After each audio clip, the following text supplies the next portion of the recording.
Well, hello everyone. Welcome to a very special holiday edition of Luxurious Lounge.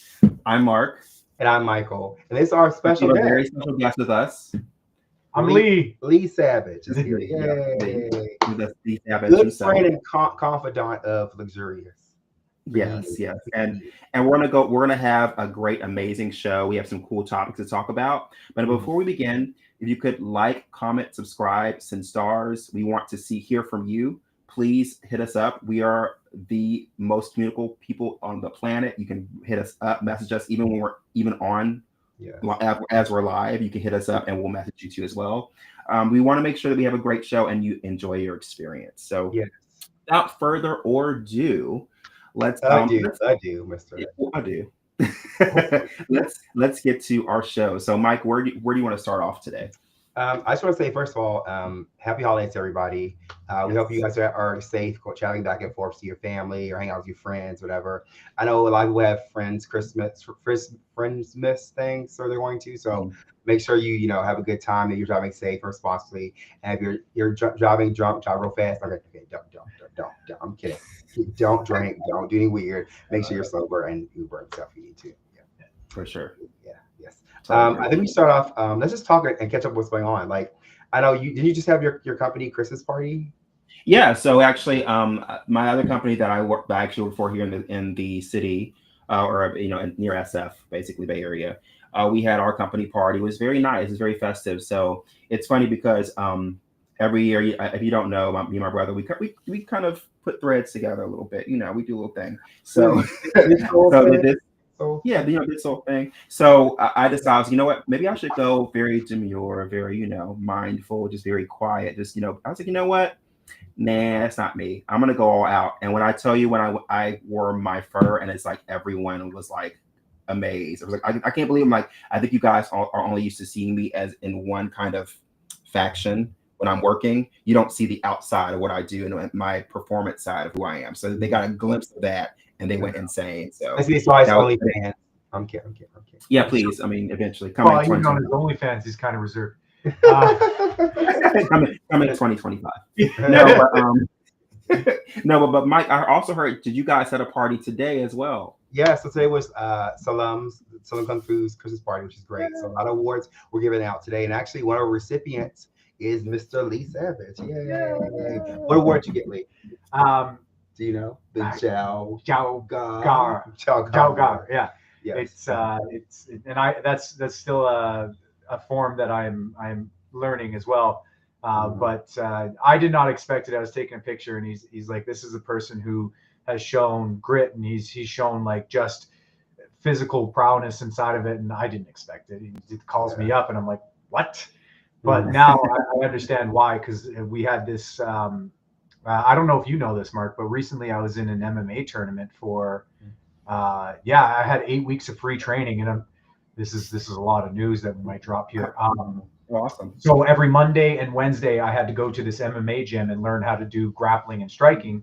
And every Tuesday and Thursday, I go to Silam Kung Fu, right? So I had like from Monday through Thursday just straight training for this fight I was supposed to do. And unfortunately, I wasn't able to fight. And we can get into Okay. that later. But Yeah, yeah. somebody lost their life, so we weren't able to really to Oh, do that. It was pretty sad. But sorry to hear that. yeah, but to prepare for it though, I get to class one day and it's me and two other students who are amazing students, and I'm Mhm. literally just learning this. So he's like, "Okay, we're sparring today," and I'm thinking, "Okay, sparring one on one, I can do this." He's like, "No, it's 2-on-1." So Yeah. man, I was breathing pretty hard, but I don't know. I like fighting, I guess, because I was doing pretty well with it. And Yeah. I think that's And what so, I so let me ask you. Have you ever had previous martial arts experience before you've actually gotten into MMA or so into into Salam Kung Fu? so I had kung fu when I was like 6, and it was only not even a year of it, right? So that's when you're like running around just trying to do the splits and stuff like that, right? So there's no real training towards it. It was in a little town next to us here, and like it wasn't even proper. Like he's like, don't call me Sifu Master, call me Instructor J. Like that was about it. Oh, Yeah. Not a it lot. sounds very informal. It sounds. Yeah. Was Yeah. that So I've had no training prior to it at all. I'm sorry, what were you saying? Like I interrupted you. We're taking a little break because we're having a little audio. So we'll be right back. Okay. Okay.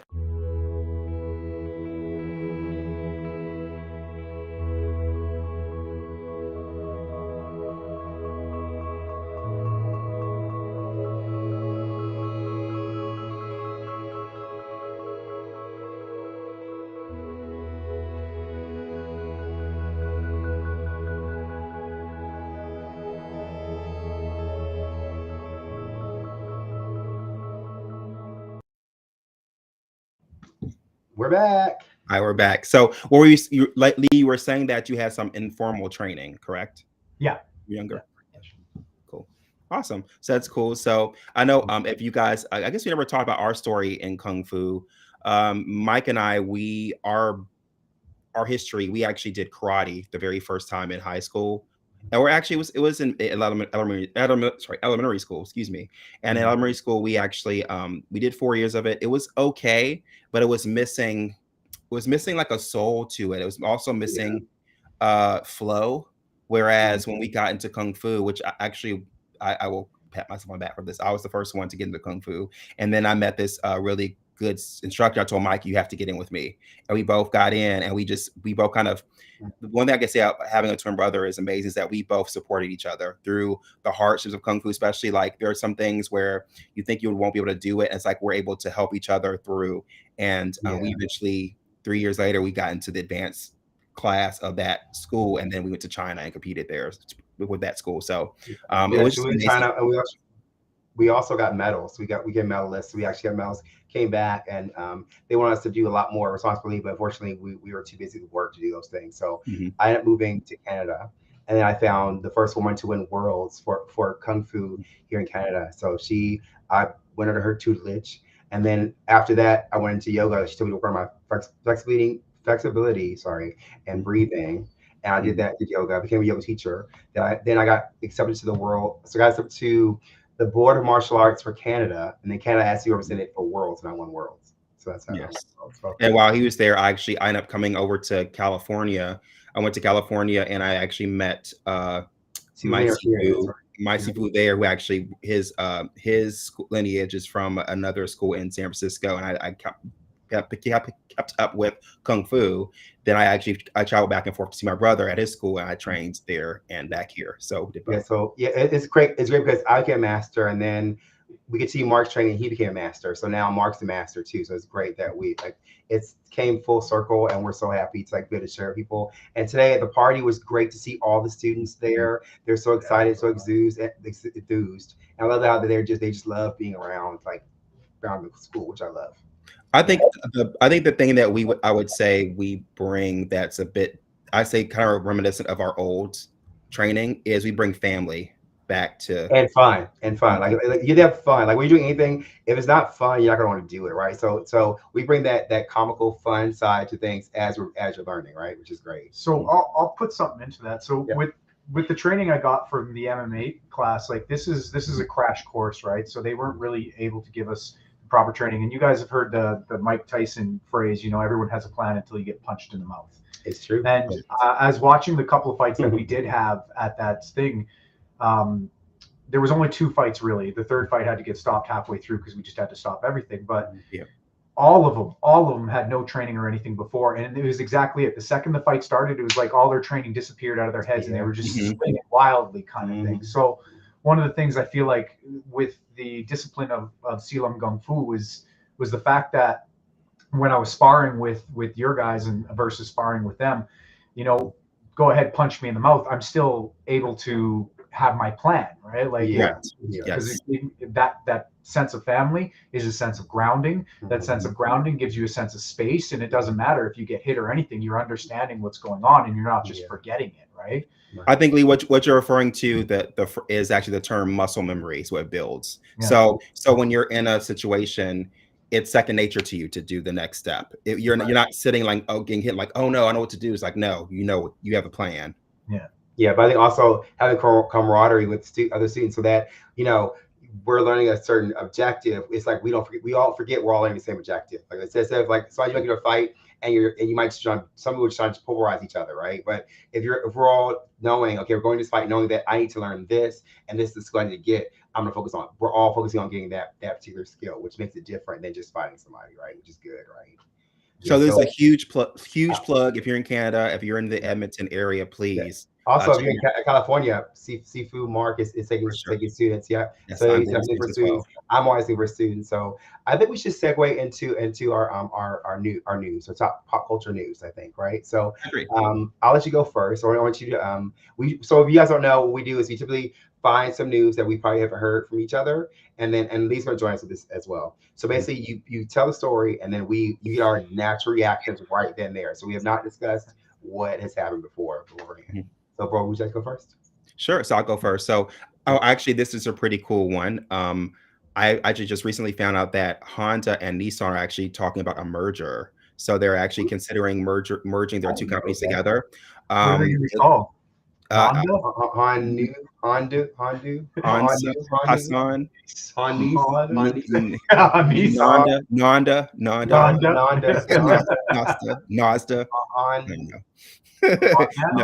but no, this will be one of the biggest mergers this will be probably one of the biggest mergers in car automotive history. Wow. I would say, like, what do you think? Before I give my opinion, Mike, what do you think? And Lee, what do you think about this? Well, I feel like, in fact, I'll be real honest. I'll be real blunt. And this is my unpopular opinion. Y'all know I'll give these. I feel like Nissan's a lower brand, if I'm honest, and then Honda's kind of reliable. So like you. Well, actually. Jump the shark. You know Nissan's not that great. Come on now, Mark. Hold on. As a Nissan owner. Oh, you I can tell you because I've owned both a Honda and a Nissan, so I can tell you. To me, actually, I can both say that they're actually surprising. They're both reliable cars, even though my car actually did have a recall when I first got it, and that's a whole nother story for another day. So let me ask you a serious question about your Nissan. What you say? When you slam on that gas pedal, how long does it take for you to actually get exactly? that was the issue. That was exactly the issue. That was the issue. That was the issue. Yeah, where it's slow up. So, but the funny thing is that I would say I think this is a good idea in theory because I mean you're right. Honda has a lot more reliability, and Nissan has a lot of their cars do have, even though we can say what we want about their recalls, they have a good staying power and they actually are affordable. So I think it would kind of maybe balance in that way. So what you're saying is Nissan has a give and go. You're gonna give your car away and let it go. Well, okay. So parts are interchangeable. I get that, right? Yes, for sure. Nissan, it's easy to do. Nissan does have a lot. Because they all have luxury brands. What's the luxury brand in Nissan? Correct. Isn't that Lexus? Lexus, I think Lexus, right? Yeah, correct. No. What is it? Are you sure isn't it? I don't know what the luxury car is. I don't know. Yeah, because they all have a luxury brand. You're right. They each have a luxury brand of each side of it. So I mean, they're obviously not going to amalgamate their luxury brand. This is they'll probably keep it whatever Toyota it is. And Subaru did with their what's it called? The Boxster. The little Boxster car, Infinity. Okay, Infinity's Nissan's larger brand. Yeah, so you're not going to see an Infinity, and I think with Honda's is probably Lexus, whatever. You're not going to see those mix up, right? Oh, no. So they're just. It's the same thing as Pontiac. Pontiac went under, and GM bought them, right? So correct. You can still get a Pontiac car, but they're not making any new ones. But are we being real though? Like, how many Infinities do you see on the road? You don't see many. I don't see many. You'll see a lot from today on. But again, guys, I'm in the Bay Area, so all you see is Teslas everywhere. So. Yeah, that's true. Is the new Tesla truck, the weird new Tesla truck? Of course, there are so many here. You see, we get a bunch. They're all now. They're here now. It's crazy. It's funny. Yeah. Anyway, was that you? Right. That's it for my story. Yeah. What about your story? I go next. Okay. So get this. A woman in the Philippines who spent almost 15 years on death row in Indonesia was nearly executed by a firing squad is finally home. Mary Jane Velos was sentenced to death in 2010 after she was found carrying 2.6 kilograms of heroin through the Indonesian airport. But the 39-year-old mother of two has always maintained that she was tricked into carrying the drugs. She flew back to Manila on Wednesday after the two governments reached a deal that allowed her to return home. It's like spring breakers. Yeah, but how do they trick you to? It's like this. Oops, I was tricked. I didn't know I had. Wily women charm. I'm just going to say that. But exactly. Okay, I will give her this. Okay, so what if you got like a charming guy? Like Mark, like you're a charming guy, right? And you wooed her and you wowed her and you just said, okay, you know what? I just need your help. I just need you to take my bag across because I don't want to pay that extra fee. I just don't want to pay that extra fee. I just need you to check my bag and take it across in yours, and I'll come and get it later. I mean, however, can I give my unpopular opinion on this? 100%. Yeah. I can tell you. I can tell you exactly what happened. If I had to guess what happened, he said, you know what? Take this bag for me. I'll take a little off the top, and if you get caught, you didn't know what happened. That's what it's yeah. She just didn't expect the death sentence. Oh no, I got caught. Yeah. Oh no, I would never. The money. I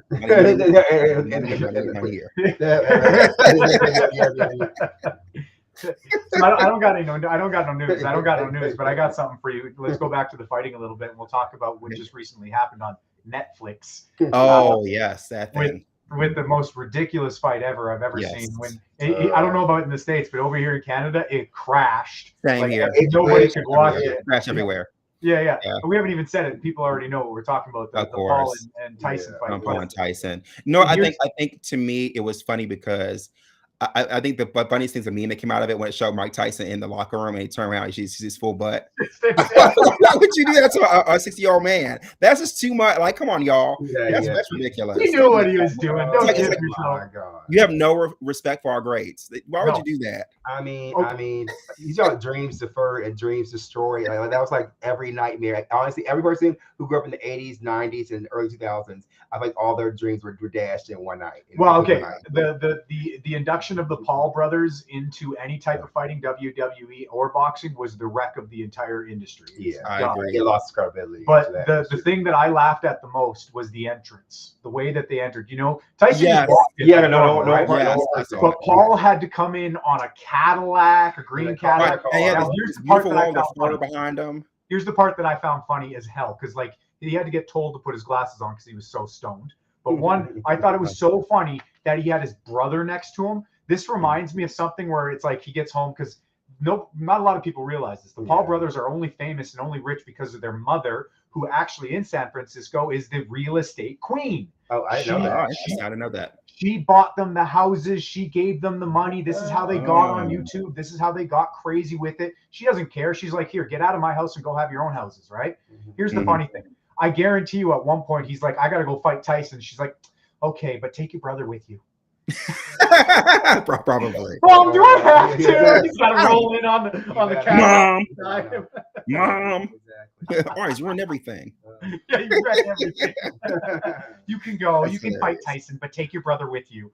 No, but did you hear that someone offered Mike Tyson? I want to say it's like $13 million or something for a rematch. He's gonna do rematch. Yeah, because they know that they can waste him. If you look closely, they've already debunked a lot of it. It's already on the internet, like where Tyson kept fighting his gloves and stuff. He's telling Paul to put his guard up. Interesting. Right? I know that. Huh. He kept doing that, and Paul had to get in close and tell him, "Calm down, dude. Like you're gonna knock me out before this ends, right?" That's where Tyson then backed up and. Like I've watched Tyson's fights before. I don't care how old he is. He was. You look at his training versus the actual fight. Like that was the worst I've ever seen. It was. Honestly, he's a one-hitter quitter. Like that doesn't make sense. That doesn't happen. Yeah. Oof. Well, we segue to the next. I guess Mark, your turn. Oh sure. Okay. So my next one is. I don't know if you guys know this, but Biden is supporting a ban on congressional stock trading. So, and the reason for this, if you don't know, is because Congress has a lot of inside information regarding what can happen with the projections of the stock. So Biden is actually thinking of making a motion to put that at a halt. So what do you guys think about that? To put what at a halt? I'm sorry, I missed. Questionable stock trading. Questionable stock trading. Okay. Inside Congress. He's thinking about having Congress not being able to. Okay. Yeah. Well, I've got a lot to say on this. I'll say this. I think it's important, but they shouldn't just stop at stock trading. They should also go into insider trading with anything. Absolutely with stock. Also with we call it the campaign packs. Companies paying the Congress and senators to push their laws and stuff through. All that should be cut off. I feel like if you stop all that, then you're gonna have a more fair and honest honest like I gotta laws find that are her made. name. Mhm. Take a look at I think it's Nancy Pelosi or something like that in the Yes. States there. Yeah. Take a look at her husband. Take a Mhm. look at the stuff that he trades and why he's so successful in all of the stuff, right? If you want to follow good stock trading, just buy anything he buys. Mhm. Why? Is there Because no, she is the she's one who makes the insider most trading? money. And she Yeah. said it out loud too. I have made the most money out of everybody in the Mm. United States. Well, one, you don't make money. The only thing that makes money is the print. You found a way to earn it through trading Insider and trading. insider trading. Yeah, She's correct. not the one that does it. It's her Correct. husband that does it, And right? she has that information. Yes. So all of that information bleeds into him and his friends and all of that. And it just perpetuates the same cycle of all of that money in a whirlwind going through around and around in the same hands. But isn't it the same kind of, sorry, I mean to go back, but isn't it the same as if like that kind of manipulation? It's kind of the same like when you have like a Elon Musk who buys a bunch of stock, or you know, people Right. will always follow who's richer, what they're doing because they know that they must have an insight on what's going on. Well, okay, here's a Right. good way of looking at it. The same way that stocks are traded now, and there's no, I mean, as much as the legalities around it, there is no stopping these politicians or these higher executives from doing this kind of stuff because they just continue paying the money out to get rid of that, right? Take a look at cryptocurrencies, for example. One in specific called Litcoin, LTC. Mhm. You take a look at the induction of LTC. What had happened is the owner of that company bought almost all of the Litcoin and then sold it at a low price, bought it back at an even lower price, and then jacked it all up. Which Right? makes sense. And he Yeah. did this multiple times, and people are sitting here not even catching on. So he explained right about the hop to girl, the hop to. Hop Remember, to, we yeah. should have coin. Oh yeah. Coin. We talked about it about last. Oh yeah. I saw you talk about it. So you did. So see the same thing where everyone bought into her coin and she pulled out, right? Yes, Put out of bought it, it, she sold out. Yeah. Which is ironic that Haktua would. Never mind. She pull out. She should put. Never mind. Because But, she's always We're the band. We're the band. Officially band. Officially canceled. Officially canceled. Grand opening, grand closing. Exactly. Let's talk about a scandal. Here's one, and it's only rumored. It's only skeptical at this point, and this is going to be an unpopular thing because this is the man I've loved for a long time because of the role of the man that he's played, the Wolverine, Hugh Jackman. Right? Oh wow. Hugh Jackman, he got his start in TV very, very young, and he married into a TV star, Deborah Furness, at a very young age too. They've got a irrelevant. You guys know who his wife is? I don't care. Do we care? Ask 90% of gay men that they won't know. They won't know. Trust me. They just enjoy the Deadpool Wolverine scene. That's all we it is. claim amnesia. We claim amnesia. Well, they apparently split. And at first I was like, okay, 27 years of marriage. You know, I thought they were a really strong couple for a while. And then the rumors started coming out that he was cheating on her with one of his newest co-stars. Now, the biggest thing is she wasn't even mad at him. She was mad at Ryan Reynolds and Blake Lively because they allowed it to happen. Oh yeah. They didn't tell her. Nobody were told friends her of them, right? Yeah. Yeah. Because they apparently all hung out together and everything like but this. But that's their business, though. Actually, you know what? Let's do a general question here. So, what do we all think? So, if you are a couple and you're seeing your friend cheat on his wife, is it your responsibility to tell her? Yeah. If you're closer to your friend, is it your responsibility to tell her? It's you know what, that's a hard situation, and I get it from Ryan Reynolds and Blake Lively. They're in the spotlight. They don't want to cause a scene. And again, this is all skeptical. Nothing's come out where it's like this is the truth of it all. But I mean, let's say they weren't famous, right? Let's say they were just a couple of regular people. If I was the friend, and it's Michael here, and all of a sudden I find out that he's getting cheated on. And and I'm great friends with his husband. I'm sorry, but I'm going to give the husband a chance to come true, or I'm going to tell you that I'm going to go to the husband myself. I'm going to say, listen, you're either going to man up and stop this, and then you know what, that's not my business. That's between you two. Well, you know, I have another take on that. Is that yes, I think it's important to be honest and help let people know, give them a heads up. However, what's to say that they don't get back together and then and then you're good, and then you're the outside in. You're the outside. Exactly. So I think you have to be really mindful. If I like this, if you know it's a toxic relationship, you know for a fact they're both toxic as heck, and they're just you know they're gonna get back and forth, back and forth. Whatever. Y'all don't keep telling you, but I feel like you get together, they get who's gonna be on the lower end of the stick. I'm gonna be on the lower end of the stick. I'm gonna give all the blame. So it's like I will tell you, I'll maybe lead you and give you information, but I'm not getting about that. I'm not in it. I'm not in it. Well, okay, I'm not gonna turn around and be like, yo, this is what's going on, and you should go talk.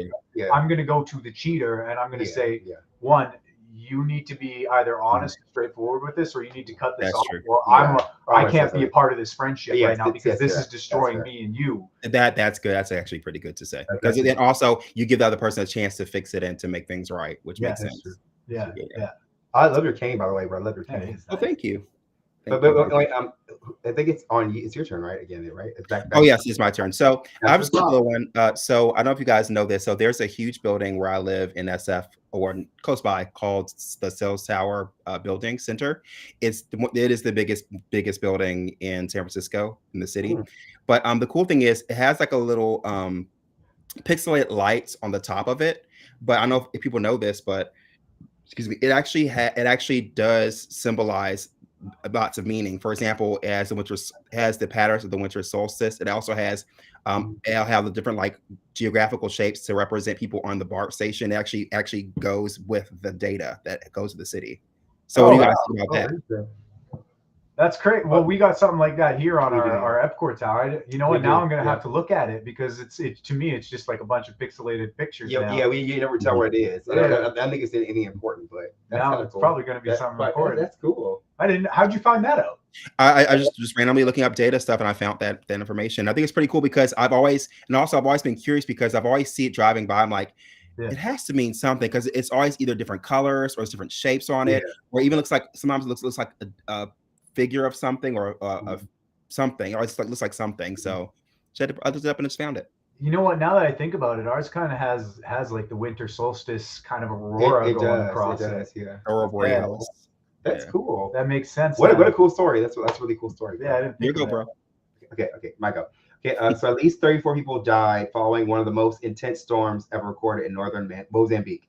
The country National Institution of Risk and Disaster Management has said. Cyclone Cheeto made landfall in Mozambique on Sunday after wreaking havoc in the Indian Ocean territory of Mayotte. Hundreds of few are dead in Mayotte. Wow. What do you think about this? I think it's really sad. Like sounds devastating. And also, I guess on a side note, I mean, not to be funny, but why is it called Cheeto? Cheeto, Cheeto. CHIO. Cheeto, like dough. Cheeto. It's a very African name. Very African name. Cheeto. Well, yeah, it's like okay. So yeah, I think it's really sad. Like, I mean, I think also we're gonna see a lot of natural disasters because of it could be our climate change. Not just that, it's funny because we recently here in California, which is unheard of, we had a tornado like 2 days ago here. Yeah. So what? Yeah, we had a tornado. Yeah, and when I tell you, I was just getting hit. I know, it's crazy. Yeah, it was crazy because like I was in my room here and I heard it. It's like a train was coming. I was like, do I need to jump into the tub? Like I'm like this has never happened here. I've never had that. I mean, on the East Coast of Virginia, yeah, for sure. But here, I've never experienced like a train. Like literally sounded like a train. It's like a train was coming, and then the videotapes of the tornado touching down in Santa Cruz, which is like 30 minutes away from here. So you thought his name Flaming Hot Cheeto? It'll give you a blowout, all right. Blowout, all right. Yeah. You'll get in the end. That's some dark. Why you got some dark stories today? I know. I try not to. It's just a peek behind the veil of Michael. Yeah. So you guys got a show coming up, and I'm going to act as the third, the honorary third luxurious. Yay. Let's not say too much on camera. Yeah. Okay. But on camera. But I do want to ask you guys a question because do you guys know who J. Cole is? Of course. Yeah. Okay. So J. Cole, there's a current show of his coming up at the Madison Square Garden, and he's done something that's just blown the minds of everybody. Somebody probably already watching this knows what he's doing, but it's the celebration of his 10th anniversary album Forest Hills Drive. He's offering 2014 tickets for $1. That's crazy. For That's $1. funny. So I gotta ask you guys, like, I mean, let's say you guys start playing in huge places like that, Madison Square Gardens, like that. Your tickets, like, look at ticket prices going up like crazy for absolutely everybody. Yeah. In Rogers Arenas here, there was Pink just recently. There's over in the River Cree Casino, you got Shania Twain, you got a bunch, and tickets are crazy, hundreds and hundreds, even up into the thousands just for front row seat and stuff like that. That's crazy. Yeah. Would you guys ever like look at that and be like, okay, yeah, we can make a bunch of money off of our show? Or would you guys be one of those people who'd be like, you know what, I want people to be able to come see this, so we're not. You know what? I feel like I think we would probably, if me and Mark were consistent, you know, with Brent, I feel like we would be like, you know what, we want our name to be out there more, so absolutely we want people to come for the first couple of shows. Why not make it affordable for everybody to come? And then as you get popularity, then you can start charging those kind of prices. But I feel like a lot of times I think we're losing the value of what artistry is because people that's what I was jumping up so high where people can't even go, and then it's only the league can go. But then it's like if only the league can go, then how do you market? How do you make yourself a household name? You can't. So my take on this is for me, like, people are going to pay for value, right? What you give them. And to me, I think also you also need to be paid what you're worth also. So to me, I feel like, yes, we do want to make sure you're affordable and have other people to be able to come and see the show. However, you have to think about the cost behind the scenes, the outfits, the electric equipment, all people, right? Your guys' show is $1 million a ticket. This is the pleasure. No, but in general, like, think about the dancers, which we do it all. We dance and we do all we do and dance. But I mean, so pay us. Your glitter's just literally going to be shards of diamonds in people's eyes. No, but in general, we do want to make sure. I think when you have it so low, you also set a precedence of how much you're valued. You have to be careful with that. But that being said, I agree with Michael. I think you should have it affordable first, so people get to know who you are, get your name out there. Because even with us starting, like when we first started, of course we did shows for free, and we did for low money because, you know, no one didn't know who we were. We got our name out there, and then we started to get more popular. Then people we're thinking, oh, since they did for free that time, you can do it for free this time. Like, no. So why do you think he's doing it for $1 then? Why do you think J. Cole? J. Cole's he is a household name. Like, people know who he is. So why do you think he's doing? And it's only 2014 tickets. Don't get me wrong. Madison Square Garden holds a lot more than that. I can tell you why. I think it's because if you think about the last couple of years, 5 years or so, there's been things have happened where like music industry is dying off. Like, for sure it is. Weirdly, like think about Billboard charts and think about like those things don't almost mean nothing now. So like in order to become a household name, you have to be a household name. People have to be butts in seats to see you. It's like how it used to be, where you used like, oh, this track is hot, so everybody used to buy it. And everybody used to go. We used to respect critics and actually buy it. Now it's like critics can say, oh, this is amazing, and then they become big busts. No one buys their music at all, right? So I feel like in order to really see the artistry, to respect you have to be there to see it. I think that is what's starting to happen. I think it's creating public buzz, like Michael was saying, and also filling those seats, because the more seats you get in, the more eyes you get on that person. You may not be getting money then, but then later on, people will be, oh, who's this person? You'll be able to look up and get more. You know, oh, let me download this song. He's so cool. Then you're able to make revenue on the backside of things. Yeah, so I can't imagine they're going to be upfront seats either. So I bet. Yeah, you get nosebleeds for the $1. Probably. Yeah, for sure. Exactly. Yeah. Okay. It's a good story. Okay. I like that one. We're back at top. So while we're talking, so let's get to know Lee a bit better. So Lee, tell us a bit about yourself. Tell the audience about like what you like. Why you my best friend? Why you my best friend? Oh, this is nice. This is nice. So I'm an entertainer through and through. That's where I come through in this world. But I had a life-changing event years and years and years ago, which broke me out of the executive world that I was in. Before that, I was in marketing, and I'm talking neuromarketing. So I worked with, for Canadians, they know Arlene Dickinson. For anyone who watched Dragons, then they understand the name. I worked with people like her. I actually worked with her on Toyota and Women's Hockey Canada. I worked with TELUS, Rogers, large telecommunications here in Canada and stuff like that, just in marketing programs, and experiential marketing is really what it's called. And that was the white picket fence dream. And my dream was shattered overnight, and I had no idea what to do. So as I was driving back to an event one October tears rolling down my face. I have no idea what's going on. It's the middle of the night. I'm driving this 5-ton truck. So I pull over, I pull out my phone, and I buy my first music festival ticket. And it was Shambhala Music Festival here in Canada. And this is the only music, I've never been to a music festival in my life before this time. This was like 2016, 2017, something like that. So fine. And this was in October. And Shambhala, what days is Shambhala usually in? It's not in October. It's like many months after that. So like I was thinking ahead of time, like, you know what, screw this. I'm going to do something for myself. I'm just going to go and enjoy myself at this music festival. And I went alone. And it was the weirdest thing because I had no idea what to do when I got there. I backpacked with a couple other people. They kicked me out because they got in on the VIP section, and then they dropped me in the middle of nowhere. And I thought, okay, cool, I'll have people to help me figure this out. But the volunteers there they're just like, yeah, go find a spot. Yeah. I had like this 10 by 10 like gazebo on my back. I had my tent, my groceries, like overpacked for Shambhala. I look like a character off of League of Legends, like, you know, the Wish.com version of a tank. Yeah. So just walking through the Timu version. Yeah, the Timu version. Yeah. Anyway, so I finally got all set up. I found a Sham family there, and then I went to this one stage called the living room stage, and I just had this like blowout couch, and I was just chilling on this stage, and music was bumping. It was great, and all of a sudden, and I wasn't really dancing or anything, and all of a sudden, there's this guy off to the right of me, and he's just like moving, like, and he knows how to dance. And I was like, okay, I can't just sit here. This guy is like by himself. He's just dancing. You probably saw me from the freaking tower, and it's like, I'm not going. No, actually, I didn't.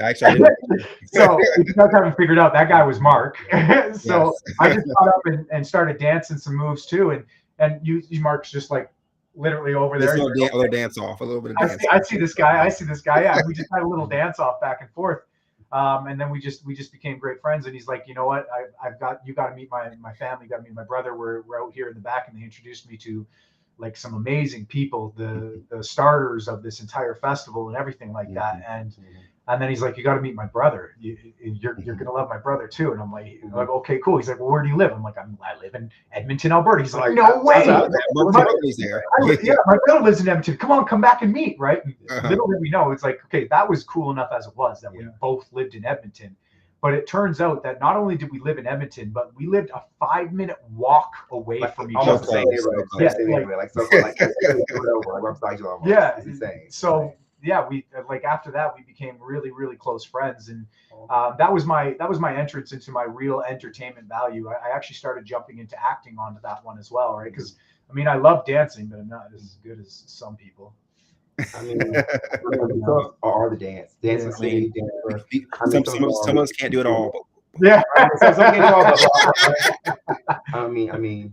And you guys, I'll just let you guys start it off, and I'll just join in the background, and I'll just start.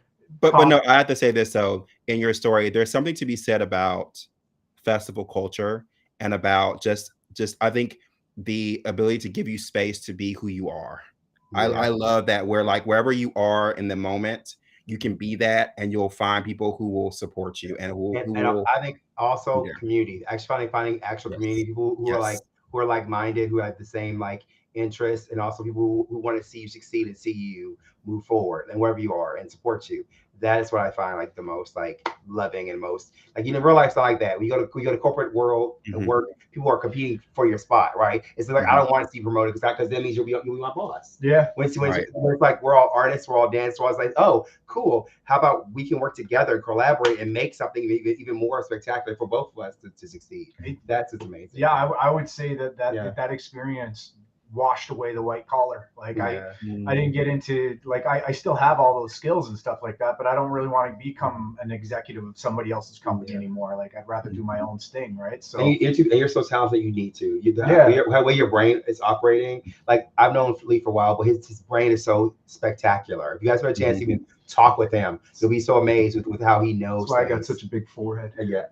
Hold on, no. 5 head, add that thumb, 5 head. No. This is 6 finger. I got 6 going on.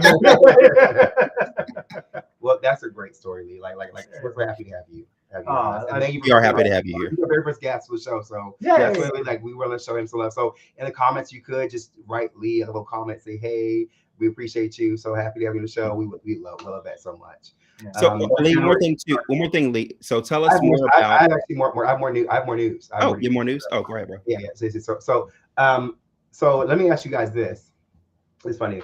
What's one thing you wouldn't think would be taught in a Nunavut school? Like whether you wouldn't be taught in school, a random thing you think that you'd be taught. You wouldn't be taught in school. In a Nunavut school? Yeah. I don't think Nunavut school. Nunavut. He's corny, and he's corny on that too. Good. A Nunavut school. What was it you would not you would think you would not be taught in school? You would not be taught in school. I would say like that's a hard question. I mean, because they already teach sex in school already. I would say I don't know, like I maybe a different religion. Like I would say like I got you. So what you would be taught is how to punch and kick, but not just people. How to punch and kick a polar bear in the nose. Because you know why? They're polar bear attacks. Polar bears attack. They're going crazy up in there. They kill people. They killed like 2 people in Nunavut, and now they're teaching people how to fight the bears, polar bears. That's wow. All I want to know is I want to know the backup story. I fought a polar bear and I lived. I don't think there is one yet. So yeah, I punched it in the nose. All right. So Canadian workers. It says a Canadian worker was killed by 2 polar bears near a remote defense station in Canada's northern Nunavut. Remote defense. So this is a man who already knew how to fight. But they're saying that the kids are teaching each other. You know what? If you see a polar bear, punch it in the nose, so does it attack? Oh yeah, if you can get that close to a polar bear, I don't care where you punching it. You're not living. Yeah. Why would you run? Yeah, but don't. I'm not let you get right here. I don't do. Yeah, I would never let you that close. I agree. If its nose is that close to you that you can reach and punch it, its claws are probably close enough too. That's all. Yeah, and his mouth, he eat you. Yeah, you go to punch it in the nose, come back, you're just no arm. Oh my god! He got a huge turkey leg in his hand. Just eating your arm. Exactly. Punch a polar bear in the nose. All right, I got one more, but do you have any more stories? I got something for you guys. Okay, it's a total tabloid thing. Thing. Okay, go for it. Oh, okay. So do people know you guys are gay? Just checking. No. You guys found it out? No. Did they know you are? So,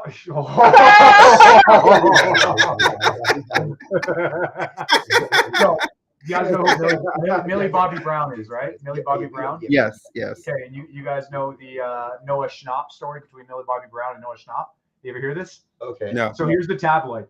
Noah Schnapp shares that Millie Bobby Brown has repeatedly joked about setting him on fire and calling him an LGBTQ. That's ridiculous and funny. Because we know she's a mean. She's mean by it. Ours calls the BOT. LGBLANW. BLTG. It's funny. It's total bullshit. Like none of that. Like it's all tabloid bullshit. It's not real. Yeah, it's not real at all. It's total That's bullshit. hilarious. They've so never made those jokes. They've never shared that whatsoever. But I have never heard of LGBTQ before in my life. Funny. That's and I'm hilarious. sorry, but I laughed hard. But you like the BLT. It's how you work. BLTQ. Who is it? BLTDQ or something like that? BLTQA something. LGBTQIA. Q&A. LGBTQIA. Yeah. QIA. So it's funny. Plus. Yeah. So you don't have any more stories, do you, Mark? I'm good. Okay, so I want this back in your backyard. Are we going dark again? We're going dark. A San Francisco jury convicted a tech entrepreneur on charges of second-degree murder in the stabbing of death of Bobby Lee, the founder of mobile payment service Cash App. What? Oh yeah. That was a while back. That was like last year. 40 faced a sentence of 15 years to life in prison for killing Mr. Lee. 43 was killed early morning hours on April 4th, 2023. That was last year. Yeah, but he convicted recently. Oh, he convicted this year. Recently. Yeah, it was a huge story. Murder? It took about a year. Yeah, it was a huge story because it happened not too far from I have a friend that lives nearby that area, and it was a huge story because it was definitely there was some inside job happening within the company where this person killed the CEO. I think it's important to know that coming to our to 2025, I think what we need the CEOs to know of these companies, especially medical companies and other companies, is that, you know, when people, as long as you're treating your people right, you should have no fear of where you're going. But it's like, if you know you're being corrupt and you're not taking care of your other people who are actually the foundation of your company, or even employers actually have to buy into your company, you know, you may be in danger. And it's sad to say that. Like, I know for me, I would never attack anyone or anything like that, but who's to say the next person who actually has to get, for example, people who are, and then, like we said this last time we were on video, who say someone actually needs a medical procedure and they can't get it, and they've been in pain for 2-3 years. If you're in pain for 2-3 years, you know how that feels in your body. So, like, if I see you in the street and you deny my claim, what do you think's going to happen? Like, I think we need to be more understanding. Luigi, the guy who the guy who killed the healthcare CEO, that he actually had chronic pain, and that's why that happened, because he was trying to get some assistance for surgery and stuff, allegedly, and none of that stuff worked or happened. So back in the day, we used to think, you know, you can't be touched. Now you're not untouchable. So things like, people think they're untouchable, you're not untouchable. So do the right thing, have some integrity, and do the right thing when you need to, because you don't want that to come back at you. We live in a world of meme control now. It's literally, it's not media control anymore. It's meme control, because people will follow the memes. Like, there's I believe Musk spoke out against it, saying that we shouldn't be killing CEOs, blah, blah, blah, whatever he said. But like, the first thing that happened was just a slew of memes. And I remember it being the Simpsons one, where you have the two workers there, where it just shows Musk and it has his caption of what he said. And the next scene is the two Simpsons workers. And you're like, what did he say? I don't know. Something about him wanting to be next. Like, oh wow, so bad. Yeah, like, and that's the thing, is it's like, it's the thing is, that's meme control, it's mob control. It is. Think about Gladiator, for instance, right? They said the best thing. They know what Rome is. Rome is the mob. And that's just what we are. Is in Canada, the United States, South America, and all the Americas, that's what we are. Is we are a mob. And if you know how to control us, it's over. I don't care who you are, how much money you've got. We have mass. That's it. So you're saying we're lemmings? We're lemmings. 100% there. You gotta have free thinking. You gotta be something different. No, but I don't know if you guys know this, but after that happened, there were posts of, you know, the murder of the CEO for United Health. There was a the unaliving of the person of United Health. There was a posters all over of other CEOs saying you're next, of different healthcare all over New York. So I mean, just saying, everyone just like be mindful and honestly show your love and respect if you can, and send love out to people who need love. That's all I'm gonna say. And remember the golden rule: treat others like you want to be treated. Platinum. Treat people better than you treat yourself. These are platinum rules. That's better than that. Leave it better than you found it. Exactly. Did you want to go over this thing here or no? Sure. Yeah. Let's speak about dancing. You guys want to see my dancing ability? So you may not have seen this yet, Mark. You would love that. I am an up and coming actor here in Edmonton. So I actually have 2 auditions today for a couple of companies, and I recently actually locked down one for an energy company here in Canada called Direct Energy. So they have a campaign going around that's more direct. That's their campaign slogan, is more direct, because their name is Direct Energy. They just want to cut all the fluff and go direct to the source, kind of thing. Like, let's be more direct instead of, oh, what are my plans? So here's one of their ads that I got to be a part of. We've used a new feature. Yay! Here we go. On over here, and we're just going to play this on up.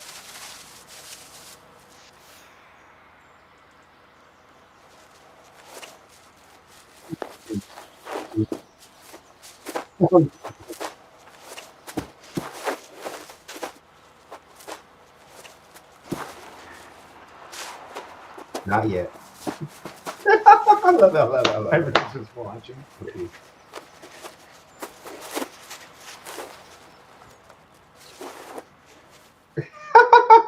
It's great.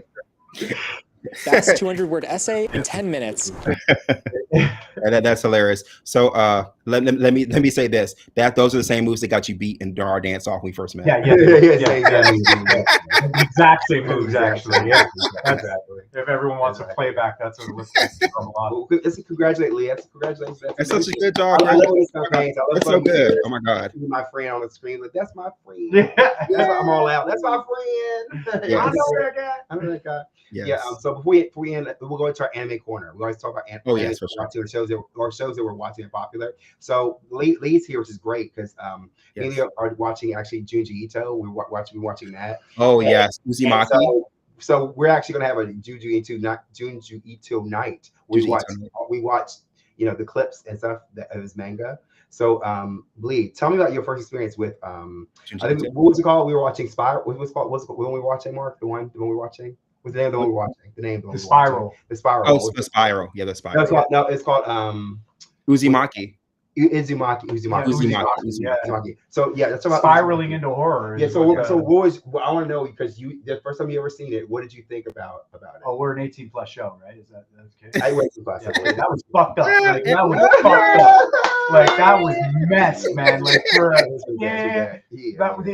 was messed up. Like I didn't like you're sitting there watching it, and it's not like general because it's more it's not anime. Kind of specifically it's the horror manga. It's horror manga. Yeah. So it was like a manga look to it too, and I'm like, you're glued onto it right from the very beginning. They waste no time getting into it, and it's just messed from the start. I still have yet to watch the last two, and I'm like, at the same time, I'm like, I don't even know if I want to because like. So let me ask you, what draws you in? What draws you into watching it? Storytelling. It is the storytelling. Like they don't. Like you get way too much now. Nowadays, it's all about so boom, Gladiator, perfect example. I know it's not animated, but it's good to give the difference here, right? The first Gladiator was a lot of practical effects, right? So they didn't use a lot of computer generation. They didn't use a lot of that kind of stuff. It was a lot of practical effects that made it feel real. The storytelling behind it it led into it, which was really great. And then you get the second Gladiator, which both are historically inaccurate. Anyways. So yeah. But like you get the second one and it's all just CG and it's just trying to blow up the system. Like the acting was great inside of it, but the storytelling just lost me. I was so bored of the second one immediately. Yeah. But with Uzumaki, like they did not waste any time getting into the story. Tension. Okay. In acting, when they talk about how to be a good actor or even in improv and stuff, they say you need to raise the stakes, constantly be raising the stakes. It needs to get more and more and more. Like it's the same thing like YouTube artists, like the look at all the eaters in YouTube. If you actually follow along with them, most of them die. Yeah, why? You gotta raise the stakes. You gotta raise because they keep more. Raise the stakes. Raise this. Raise.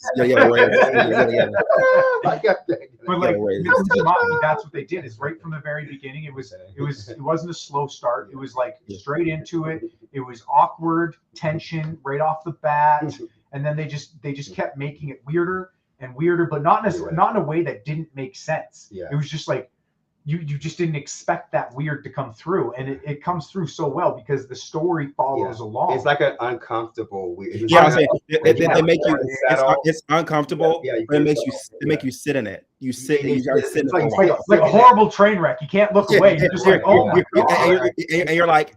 And it's almost like when you're in that scene where it's uncomfortable, you're like, oh my gosh, should I be even experiencing this feeling? And then it's worse. It's like just go on to the next point. It's like it doesn't really explain, it just goes to the next point. Yeah.